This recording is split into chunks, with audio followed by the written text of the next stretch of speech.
កំហុសនិងបញ្ហាមួយចំនួនដែលម្ចាស់អាជីវកម្មជួបនៅក្នុងការប្រកាសពន្ធចាសសូមជម្រាបសួរលោកស្រីម្ចាស់អាជីវកម្មក៏ដូចជាអ្នកជាប់ពន្ធទាំងអស់គ្នា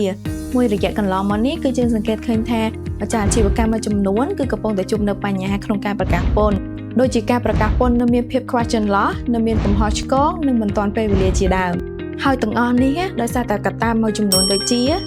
ការប្រកាសពន្ធជាមួយនឹងបុគ្គលឬក៏ freelancer ដែលគ្មានអាជ្ញាប័ណ្ណទទួលស្គាល់ពីអគ្គនាយកដ្ឋានពន្ធដារឬក៏ការឲ្យបុគ្គលិករបស់ខ្លួនដែលមិនទាន់មានចំណេះជំនាញផ្នែកពន្ធដារច្បាស់លាស់សម្រាប់ធ្វើការប្រកាសពន្ធហើយទាំងអស់នេះហើយដែលជាហេតុអាចប្រឈមនឹងបញ្ហានៅថ្ងៃមុខបន្ថែមពីនេះម្ចាស់អាជីវកម្មក៏តែងតែកង្វល់នឹងបញ្ហាមួយចំនួនទៀតដូចជាបារម្ភពីការរៀបចំឯកសារឬក៏ការដាក់លិខិតប្រកាសពន្ធមិនបានត្រឹមត្រូវឬក៏បារម្ភពីការចំណាយពេលវេលាច្រើនទៅលើការរៀបចំលិខិតប្រកាសពន្ធក៏ដូចជាការព្រួយបារម្ភខ្លាចរងទោសទណ្ឌឬក៏រងពិន័យផ្សេងៗនៅពេលមានការចោទធ្វើសវនកម្មពន្ធដារពីអគ្គនាយកដ្ឋានពន្ធដារ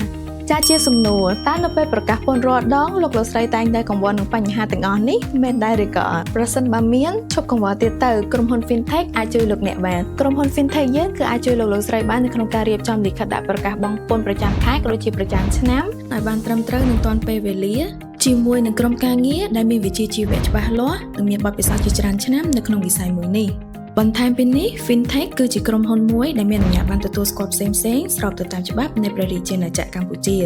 ពិសេសនោះគឺអាជ្ញាប័ណ្ណភ្នាក់ងារសេវាកម្មពន្ធដារដែលទទួលស្គាល់ដោយអគ្គនាយកដ្ឋានពន្ធដារនៃកម្ពុជា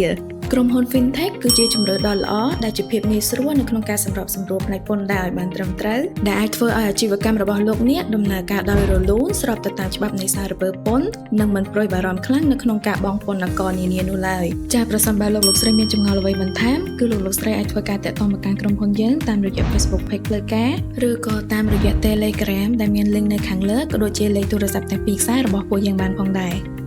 ចាខាងយើងខ្ញុំរីករាយនៅក្នុងការផ្តល់ព័ត៌មានក៏ដូចជាប្រឹក្សាយោបល់ជូនដល់លោកស្រីបានដោយឥតគិតថ្លៃចាជាចុងក្រោយនេះខ្ញុំសូមអរគុណក៏ដូចជាសូមជម្រាបលាជួបគ្នានៅវីដេអូក្រោយ